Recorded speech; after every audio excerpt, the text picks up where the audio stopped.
The story opens in the barren landscape of Monument Valley. Among its towering cliffs, 5 climbers are risking their lives on a dangerous ascent. 3 of them are family: Roy, a professional climber, and his 2 children, Annie and Peter. The other 2 are part of the team as well, but unlike Roy and his kids, they do not have the same level of skill. Even so, under the blazing sun, all 5 keep pushing upward, slowly crawling higher against the brutal height. Then everything suddenly goes wrong. The 2 climbers at the very top lose their footing.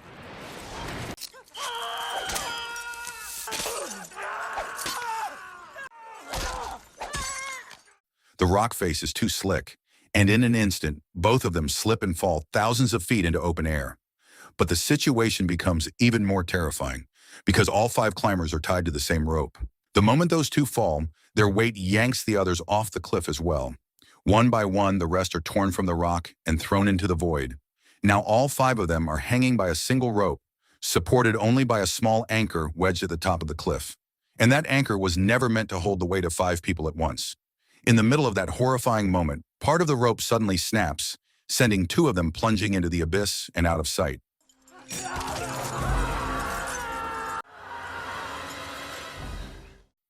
That leaves only Roy, Peter, and Annie still hanging there. But even with 2 people gone, the danger is far from over. The rope keeps sliding, and the anchor starts pulling loose from the rock. Roy immediately realizes what is happening. He knows that if the weight is not reduced within seconds, the anchor will fail completely, and both of his children will die with him. Trapped between life and death, Roy tells Annie to place a clamp into the nearest crack in the cliff for extra support. Annie tries with everything she has. Her whole body is shaking, but no matter how hard she reaches, she just cannot make it. At that point, Roy makes the hardest decision of all. With a firm voice trembling with emotion, he tells Peter to take out his knife and cut the rope holding him. The moment becomes unbearable. Annie is hysterical, desperate to stop it from happening. Peter is shaking just as badly because he knows exactly what cutting that rope means.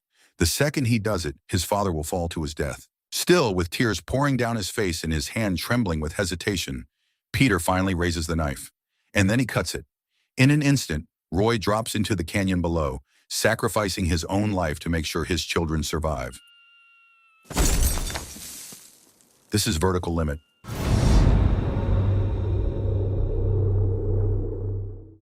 Three years later, that tragedy in Monument Valley is still haunting Peter. The guilt of cutting his father loose has left a permanent wound in him. Unable to live with the memory, he retires from climbing for good and walks away from that world entirely. Now he works as a photographer for National Geographic, choosing a life far from the mountain peaks that remind him of what happened. But fate pulls him back in when he hears about a major expedition heading to K2, one of the deadliest mountains in the world. Then comes the real shock. Peter learns that one of the climbers on that expedition is his own sister, Annie. She has grown into a professional climber, and she is determined to fulfill the dream their father never got to finish. Driven by worry, Peter decides to head to base camp to see his sister. But when they finally meet, there is no warmth between them. No reunion, no relief. Just a heavy silence, because deep down, Annie still holds on to her anger and blames Peter for their father's death. While staying there, Peter learns that Annie and her team of 5 are planning to reach the summit on Tuesday. The entire expedition is being funded by Elliot Vaughn, a wealthy businessman who has just launched his own airline. His ambition is extreme. He wants to take a photo at the summit of K2 at the exact moment his first aircraft flies overhead, using it as a symbol of power. The night before the climb, Elliot throws a lavish party at base camp. The atmosphere is full of excitement, with climbers feeling like they are about to conquer the world. But the mood shifts when a serious-looking stranger appears among the crowd. His name is Fick. Fick is not just anyone. He is a veteran climber who has already reached the summit of K2. He knows every part of that mountain, especially how unpredictable and dangerous the weather can be. He approaches Elliot and questions what the team will do if conditions suddenly turn bad. Elliot responds with arrogance. He proudly talks about the expert meteorologist he brought along and insists that there will be no storms for at least 2 months. Fick simply shakes his head. He warns that the mountain never sides with anyone, and when a storm comes, everything can fall apart. Elliot laughs it off, treating the warning like a joke. Without saying much more, Fick walks away. Later that night, after shaving his beard, he quietly begins climbing on his own in the darkness. The next day, Elliot's team of 5 sets out. Full of ambition, they push higher and higher into extreme altitude. By the time they reach 26,000 feet, The air is dangerously thin and hard to breathe. Suddenly, a distress message comes through the radio. A massive storm is moving quickly toward their position. Tom, the experienced technical leader, immediately realizes the danger. He urges the team to turn back, knowing the signs can no longer be ignored. But Elliot refuses to listen. He is focused only on the publicity for his airline and refuses to retreat because of a weather report. He insists they are just 1 hour away from their goal and believes the storm might change direction. Even though Tom and Annie understand that this decision could cost them their lives, they are pressured by Elliot and his power. In the end, they keep climbing. Back at base camp, Peter watches from a distance, and a deep sense of fear begins to take over. The memory of losing his father comes rushing back, haunting him all over again. He quickly grabs the radio and urgently warns Tom that a storm from the south is closing in fast. He makes it clear that if they do not descend immediately, none of them will survive. But once again, Elliot shuts down Tom's doubts with his promises.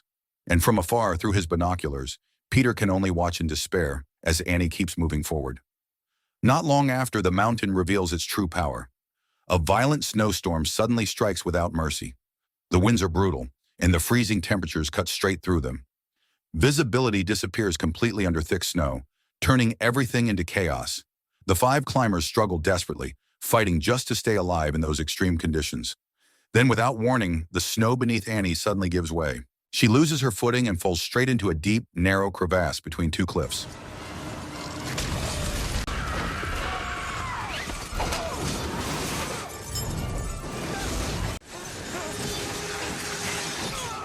She survives the initial impact, but now she is trapped at the bottom of an icy pit with no way out. Meanwhile, on the surface, the rest of the team is scattered by the storm. In the middle of the chaos, a massive avalanche comes crashing down. 2 members who cannot escape are instantly buried and killed. That leaves only 3 survivors inside the crevasse: Annie, Elliot, and Tom. Their situation is critical. The opening above them is completely sealed by thick layers of snow, meaning they are now buried alive under thousands of tons of ice. In the freezing darkness, their condition worsens by the minute. They are completely cut off from the outside world with no radio signal at all. But even in that desperation, Annie relies on one skill she still has: Morse code. She knows Peter understands it too. Using a small rock and a piece of metal, she starts tapping against the ice, sending signals in the hope that someone might hear them. And somehow a miracle happens. Those faint signals are picked up by monitoring equipment at base camp. The moment Peter realizes his sister is still alive, hope surges back inside him. But time is running out. Experts estimate that in such thin oxygen and extreme cold, they will not survive more than 36 hours. The problem now feels impossible. Finding their exact location under such a vast layer of snow, then breaking through solid ice to reach them, it all sounds like a suicide mission. But for Peter, there is no hesitation. He decides to climb the mountain himself to save his sister. To make that possible, he turns to the military for help and obtains nitroglycerin, a powerful liquid explosive that is incredibly unstable. Even the slightest shock or direct sunlight exposure could trigger a deadly explosion without warning. At the same time, Elliot's company announces a reward of 50 lakh for anyone willing to join the rescue mission. Drawn by the promise of money, a small team eventually forms to help Peter face the mountain. Before setting out, Peter's advised to bring in one more person: Fick, the only climber who truly knows every part of Ketu. Fick carries a dark past tied to that mountain. 4 years earlier, his wife disappeared during a storm while guiding a group. He searched for her relentlessly, but never found her body. He only managed to save 3 others. Since then, he has returned to the mountain again and again, not to climb, but to search for any trace of his lost wife. Peter takes a helicopter to find Fick at his remote hideout. At first, Fick refuses without hesitation. He knows that climbing Ketu during a storm is nothing but a death sentence. But when Peter reminds him of the past, of the time Fick once climbed Everest alongside his father Roy, something shifts. Fick finally agrees to help. The moment he takes command, his tone turns cold and firm. This is not about breaking records. This is a rescue mission, and every step must follow his orders without question. Meanwhile, deep inside the dark ice cave, Annie and the others are getting worse. The extreme cold is slowing their blood flow, and the lack of oxygen is causing Tom's lungs to fail. Their supply of breathing medication is very limited. This is where Elliot's true nature fully reveals itself. He refuses to share the medicine, even if it means someone else has to die. In fact, he begins to hope that Tom will not survive, so he can take the remaining supply for himself. Seeing this, Annie secretly gives her own injection to Tom, helping him breathe a little longer. But when Elliot finds out, his anger explodes, treating human life as if it means nothing compared to his ambition. Above them, Peter and the rescue team continue climbing, carrying the unstable nitroglycerin with extreme caution. Then disaster strikes. One of the containers begins to leak. The moment the chemical comes into contact with direct sunlight, a massive explosion erupts, shaking the entire mountain.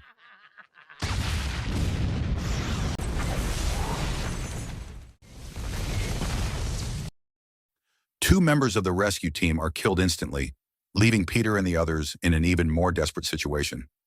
The blast also disturbs layers of old snow that have been frozen for years. As the ice collapses and shifts, Fick suddenly stops. From beneath the snow, he sees something that freezes him in place, a human hand reaching out from under the ice. With a mix of emotions, Fick begins clearing the snow with his bare hands. What he finds stops him cold. It is his wife. After 4 long years of searching, he finally finds her, frozen beneath the ice but still intact. His hands tremble as he gently removes her wedding ring and places it inside a pendant, holding on to it as the last piece of her. But that quiet moment quickly turns into something far more disturbing. Nearby, Peter notices a small medical kit. When Fick checks what is inside, the truth comes out. 4 years ago, when his wife was trapped in the storm, Elliot was there too. To save himself, Elliot took all of her medical supplies and left her to die slowly in the freezing cold. The realization hits hard, and Fick's anger rises instantly. Now he knows exactly who is responsible for his wife's death. Without hesitation, he starts moving faster toward the ice cave where the others are trapped. Meanwhile, night falls, and inside the cave, Annie is reaching her limit. Her strength is fading, and she contacts Peter through the radio, urging him to turn back and stop risking his life, believing none of them will survive until morning. Hearing this, Peter tries to reassure her, even as he struggles to hold back his own emotions. At the same time, Elliot reveals the darkest side of himself. When Annie loses consciousness from exhaustion, Elliot moves toward Tom. In a cold and calculated act, he injects air into Tom's body, causing a fatal embolism.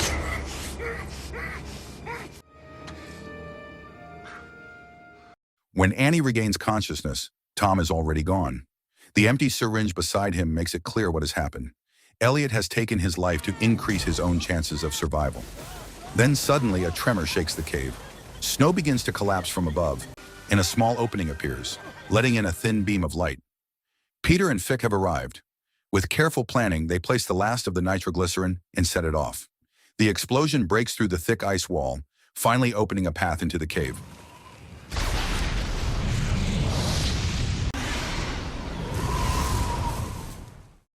Without wasting a single second, Peter drops down and pulls Annie into a tight embrace, quickly securing the rope to pull her out of the deadly pit. At the same time, Fick finally comes face to face with Elliot. This is his moment. The man who caused his wife's death is right in front of him. But instead of giving in to revenge, Fick chooses the harder path. As a climber who still holds on to his honor, he secures the rope to Elliot, deciding to save him despite the hatred inside him. Then, without warning, the ledge beneath them collapses.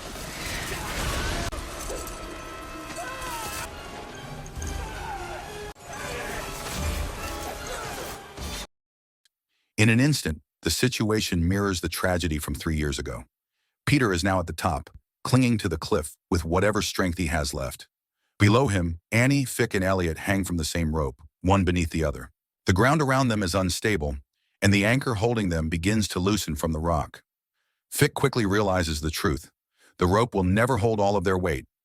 If he does nothing, Peter and Annie will be pulled down with them. He looks up at Peter, calm in a way that feels almost final, as if he has already accepted his fate on this mountain. Slowly, he takes out his old knife. Peter desperately tries to stop him, but Fick simply gives a faint, meaningful smile. Without hesitation, he cuts the rope. With that one act, Fick not only avenges his wife, but also gives Peter and Annie a second chance at life, stepping into the role of someone willing to sacrifice everything for them. By sunrise, Peter manages to bring Annie safely back to base camp. In Annie's eyes, the anger is gone. What remains is deep love and respect for her brother. She holds him tightly, finally letting go of the pain she carried for so long. In the end, as a final tribute, Peter builds a stone monument at the foot of the mountain, honoring every life that was lost in what seemed like an impossible rescue. So the moral of the story is, Maybe don't tie your entire life to one rope. Trust weather warnings more than rich guys with big egos. And definitely don't bring unstable explosives on a bad day.